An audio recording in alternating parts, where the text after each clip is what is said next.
Welcome back, WIP Midday Show live in Clearwater, Florida. And joining us right now, Phillies Catcher J.T. Realmuto. JT, what's up, man? Not much. Got a beautiful morning here. Happy to be here. Well, we're happy to have you. We got a chance to do this last year, and now we do it again this year. So we're at that part of camp where it's like you're almost there. You guys are almost at the end. So, like, where are you right now? Your spring training, your readiness for the season, you ready to go, or you feel like you need this last week or so? I feel pretty ready to go, honestly. I think really just as a whole, for our whole team, the most important thing right now is just being healthy coming out of camp. I think everybody's looked great.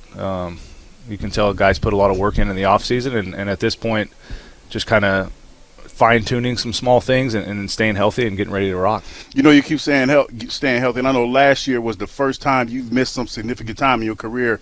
So my question to you is this: how did you change? Did you change the way that you worked out in this offseason to kind of, since you're a little bit older now, to kind of help stave off some of those injuries? Yeah, I did. I just tried to put a little less weight on my body. So I've kind of fluctuated in my career between like 211, 212, and then last year I was up to like 217 on purpose. I was trying to put a little muscle on last year, and this year I've just kind of gone back to what I had done before, which is a little leaner, a little lighter, and just changed my routine as far as with Morgan and Fury. They my workout routines changed. I'm a little more like cardio, not a bunch of cardio. I'm still working out, but a little less like heavy, put a bunch of weight on my back and move it a few times. It's more like higher rep, more cardio type stuff. Did you have to change your diet as well, or just more of your workout program? The diet stayed pretty much the same. Yeah, it was more just a workout program.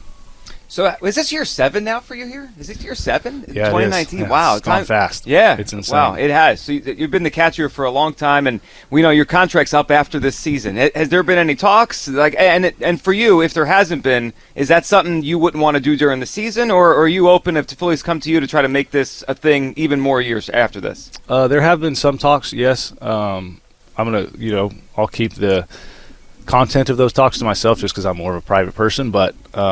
I'm open to anything, It doesn't matter if it's spring training season. I enjoy being here. I've made that pretty well known that my family loves it here. We love being a part of this organization. This is one of the few organizations in baseball that really takes care of their players. They're first class, and they try to win every season. So obviously it's a place that we want to be, and it's a place we've enjoyed being so far. So there was some talk earlier in camp about maybe you catching a little bit less this year as you get a little older and maybe less wear and tear on your body. How'd those conversations with Topper go? And how do you think that's going to go during the season? Is it a thing you think maybe they'll build in an extra day off, or is it more how you feel might be how they determine how much you play? That's a good question. I honestly don't know. I don't think there's a right answer yet because we just don't know what the season's going to look like. I just have to be honest with Topper and with myself about how I'm feeling. I'm sure there'll be a few more off days, maybe on the long stretches where we're playing 11, 12 games in a row. But as far as the off days go, I feel like if I'm just honest with Toms and let him know how I'm feeling, like maybe a day game after a night game, not pushing it every single time and trying to be in there, just making those adjustments, I think my body will be in a good spot. You know what, a lot of times, especially when you get a little bit older, it's physically you feel great. You still do some of the things that you were able to do when you were younger. But I want to know, how do you feel mentally about the space that you're in right now, and how are you feeling about baseball as a whole?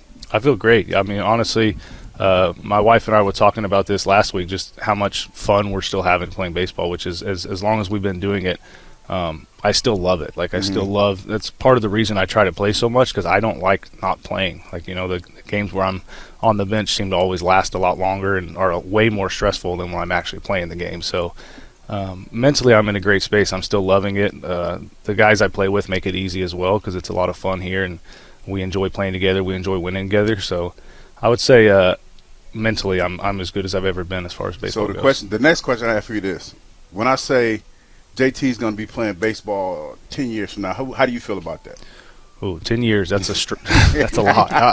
I'm going to definitely play as long as I can. I don't know if 10 years is enough. Not so much because of me or my body. I think just my family, with where my kids are going to be. It's going to be probably time for me to be spending a little more time with them by then. No, because I asked that question because when I talked about it and I asked you about the mental part, your eyes kind of lit up, and that's why I kind of led into that. How much longer do you see yourself playing type deal? Yeah, and it's the same. Like, I don't have a specific number I want to play to. It's really just a year by year. Like, I mean, obviously at this point, I know I have quite a few years left. I'm not close to my last year or anything, but I think when I get towards the end, it's going to be like a year-to-year thing. Talking with my wife, talking with my kids, like how are they feeling? Because I truly believe that's going to be the time where I hang it up, is when my kids aren't enjoying it as much anymore and they want me home a little more. Gotcha. You mentioned winning with this team, and last time we talked to you, there was a big theme of spring training last year. Like, you guys got to finish the deal, win the World Series. It feels like this year you guys have talked about that less, at least publicly. I just have heard less of that. Has that been a conscious thing? Is it more just kind of staying focused day to day? Where is this team mentally? Because it's been a really great last 3 years, but you haven't gotten over the hump yet. And last year, for the fan base, was really disappointed the way the last year ended against the Mets. Where are you guys in terms of how you talk about expectations among yourselves? Well, first of all, for the team, we were just as disappointed as the fan base was, for sure, after that Mets series. So I think we're just focused, honestly. I don't think there's much need to talk about what we want to do, because we have talked about it so much in the past, and we haven't been able to climb over that hill yet. So I think everybody's just focused, and we clearly all have one goal in mind. We just don't feel the need to talk about it this year. We know how hard it is. We know how we have to be playing the right baseball at the right time. So we need to be able to make those adjustments when things aren't going well our way in the playoffs. We have to be able to make those adjustments in real time and not sit on our hands. And so we know this year things have to be different. We got to be able to make those adjustments. So in the division, you got the Braves coming back with all the injuries they had. The Mets had Juan Soto. This feels like it's as good. I mean, this division's always good. You've been in your whole career, but it feels like there's some loaded teams. I mean, I was looking at some of the power rankings this morning. All three teams in this division are in the top 5 in baseball, at least one power rank. It feels like this division is stacked. It is, yeah. It's crazy it feels like every year since I've been here with the Phillies, this division just keeps getting tougher and tougher. The Braves were so good for so long, and they still are. There's just the Mets have gotten that much better. We're in a great spot. So the National League as a whole is just it's a gauntlet. There's a lot of really good teams, and it's deep. So like I said, it's going to be a tough year, but we have confidence in our group, and we just got to be playing good baseball at the right time. Let's talk about the staff. J.T. Realmuto with us here live at Phillies Spring Training. Last year when we were with you, you told us watch out for Ranger, and then he basically didn't lose for 3 months after that. So who stood out to you? Who's throwing the ball well, the movement? Like when you're catching them, who's the one that you said, wow, this looks good this year? It's all of them. But if I would say this spring, if I had to pick one, which is tough to do because they really have thrown the ball well, Sanchi has stood out to me. As good as he's been the last couple of years, it feels like he's come into camp and honestly taken another step. His velocity's up, his location's better. It's fun to watch how much of a pitcher he's become. When he first got to us, he was a kind of just chucking rocks, and he had great stuff, but it was kind of, hey, we got to set up down the middle and just let him throw it. Find out what he can throw for strikes that day, and let's get outs with it. Now he's manipulating the baseball. He's pitching to both sides of the plate. He's front hipping right-handed hitters. It's just he's gotten so much better, and it's been fun to watch him. Well, he's been incredible. I mean, every time we watch the games are on our air, his velocity, the velocity jump, that's crazy. Because I know that happens, but I feel like when he got here to now, it went down, and now he's hitting 99 last week. And it's easy. It's effortless. Yeah. I caught his bullpen yesterday morning, and he's throwing 95, 96 at 9 a.m. in the morning, and just dotting spots. And his slider's gotten so much better. He's always had great fastball changeup.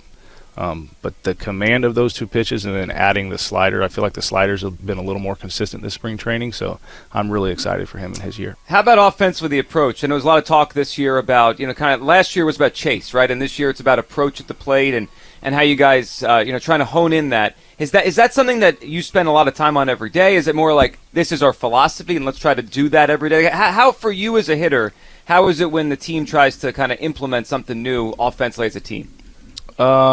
It's good. I think that as a whole, we obviously weren't happy with how the offense performed last year at the end of the season, so we knew we had to come in and make adjustments. It's definitely a daily work, every single day in the cage. At least, we all work at different times. So for me specifically, it's I work with K-Long and Dusty about being able to not just not swing at balls, but be aggressive to strikes and know the strike zone better. And I feel like that's when you're in your best mindset as a hitter. You can't be up there trying not to chase. You have to be able to, hey, I'm going to hit this pitch. I want to be aggressive here and let your eyes do the work to not swing it at the pitches that are in that zone. But you can't do that if you're not ready to hit the one you want to hit. So I feel like that's the mindset, is being aggressive to our spot and not becoming passive hitters, because you've seen the guys in this lineup, like everybody can hit. We've all been great at times, so we just have to be more consistent in our zones and attack those spots. I'm kind of curious, when we talk about, changing the approach and everything coming up to the plate,